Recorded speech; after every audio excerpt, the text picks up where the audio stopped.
জানবো যে মহিলাদেরকে কষ্ট দিলে, তাদেরকে আঘাত করলে কি ঘটে।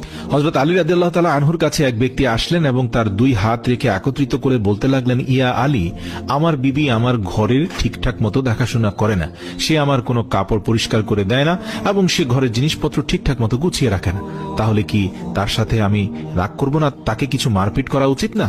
এতটুকু বলার সঙ্গে সঙ্গে হযরত আলী রাদিয়াল্লাহু তাআলা আনহু বললেন, কে বলেছে তোমার বিবির উপর তোমার ঘরের কাজ করা ওয়াজিব রয়েছে? মনে রাখবে, ইসলামে মহিলাদের সম্মানকে যতটা উঁচুতে রাখা হয়েছে ততটা সম্মান অন্য কোনো মাযহাব দিতে পারেনি।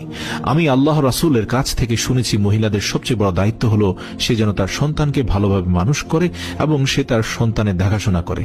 কিন্তু যদি তার সন্তানের দেখাশোনা করার জন্য তার স্বামীর কাছে সাহায্য চেয়ে নেয়, তাহলে সেটিও চাইতে পারে। আর এখানে তুমি তাকে ঘরের কাজ করার জন্য বলছো।